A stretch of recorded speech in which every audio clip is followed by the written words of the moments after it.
Hello and a very warm welcome to the Listening Storytelling. My name is Vicky and today I'm about halfway up a hill in St Albans, Holywell Hill to be precise, which is about halfway between the Maltings and the Abbey, and I'm heading inside this lovely independent bookshop called Books on the Hill. The city of St Albans is in my home county of Hertfordshire, where it's Year of Culture and there's absolutely loads to celebrate. This is storytelling for children and families, and it's for children and families everywhere, so it's for you wherever you are. Come on inside, let me show you inside this lovely bookshop.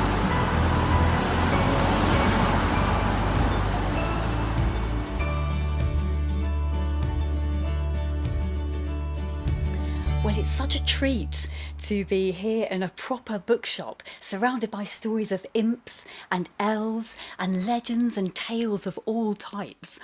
I've got a wonderful story to share with you, but before I do, I'd like to mention two legendary writers. Michael Morpurgo, a modern writer from England who's written lots of books and stories, and he also runs a charity called Farms for City Children. And, Hans Christian Andersen, a writer from Denmark who lived about 200 years ago. So what's the connection, Vicky? Well, Michael Morpurgo was born here in this very city of St Albans. And St Albans is twinned with a city in Denmark called Odense. And that is where Hans Christian Andersen was born. So we have two giants of stories connected by cities of birth that are twinned.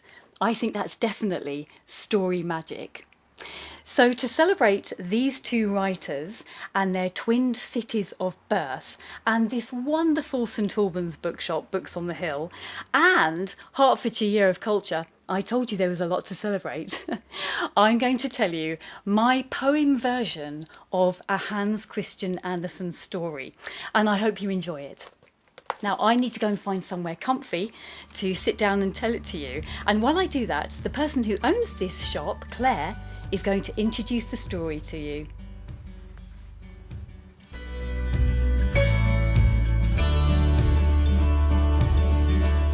Hello, welcome to Books on the Hill, St Albans. We're thrilled to have you here.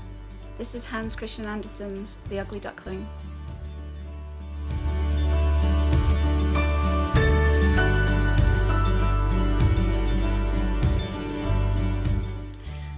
A mother duck one day sat on her nest when a crick and a crack began to suggest her ducklings were hatching, breaking out of their eggs, and for the first time standing on their duckling legs. Tiny yellow puffs of fluff, cute feathers, cute beaks, and all that cute stuff. But there was one more egg, bigger than the others. The mother duck worried, as would most other mothers. She watched and waited, and after a time it scratched and it hatched, which sounds like a rhyme. As this new bigger duckling staggered about, the mother duck began to doubt.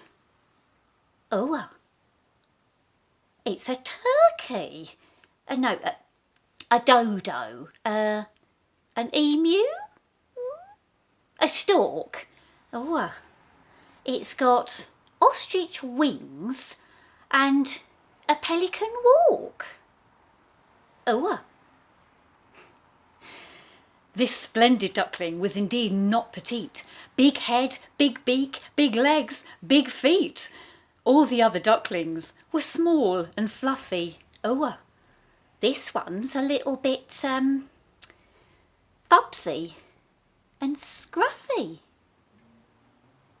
The other ducklings were amazed, somewhat fazed, suspicions raised. They looked at each other and one said, "Hey, we're all yellow and that one's grey." They all crowded round to have a good look. Surely someone had mistook. But no, that duckling was as grey as the sky.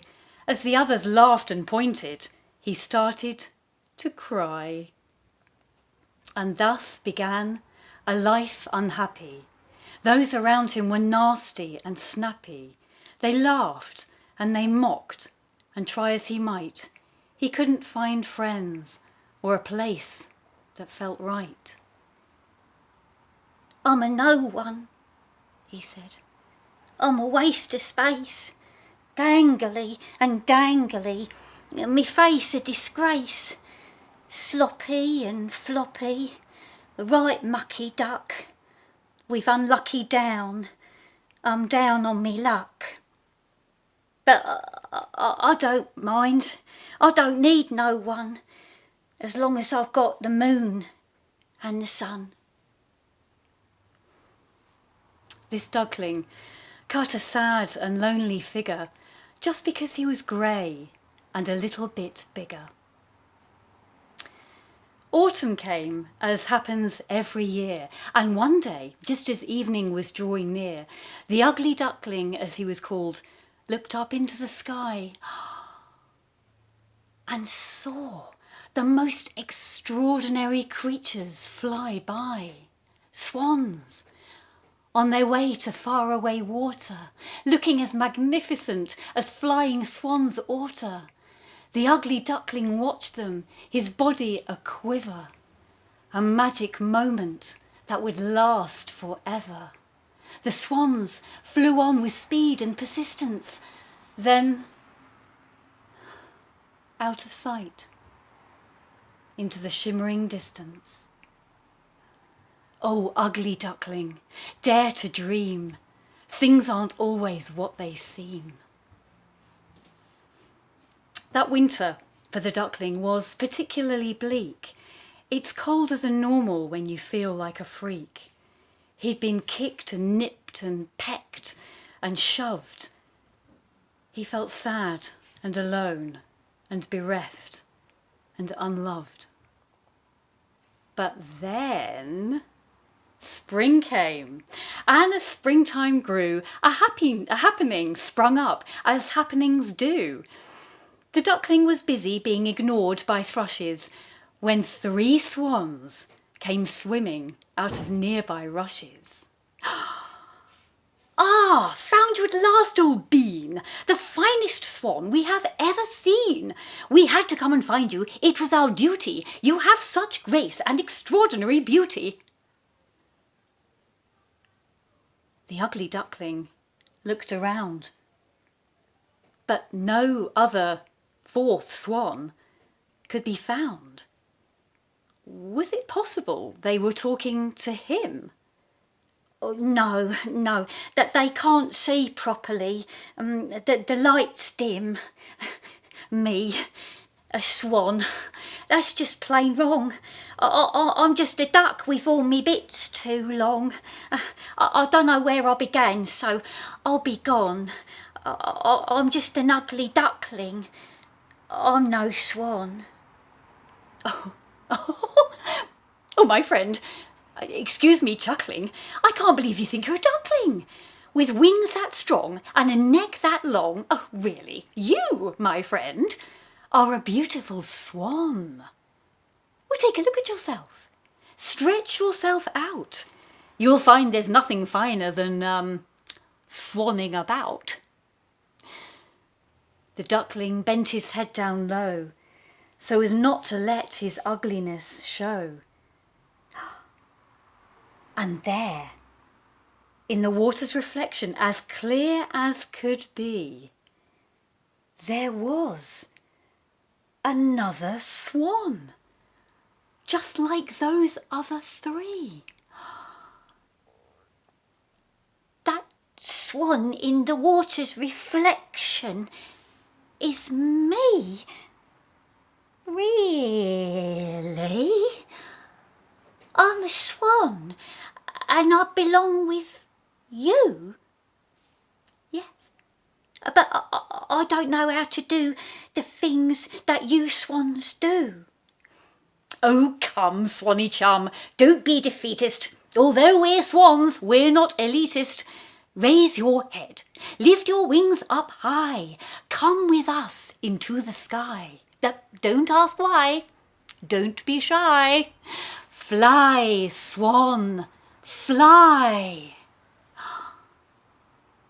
The ugly duckling, a beautiful swan, proudly at last stretched his neck and wings, strong and vast. He soared with the swans, a life anew, merrily swanning around, as good swans do. This Hans Christian Andersen story lives on, about an ugly duckling who was in fact a swan. And pride in yourself and having true friends is happily where our story ends.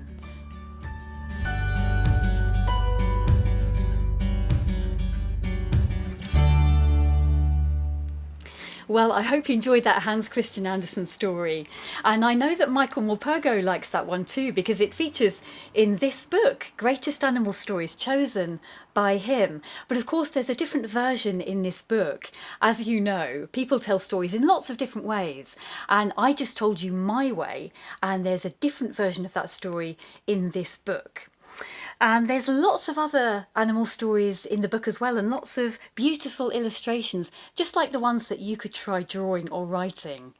So when you're next in St Albans, maybe visiting the Roman ruins of Verulamium, or visiting the cathedral or the shops or the museums, come and pop into Books on the Hill. It's such a special place.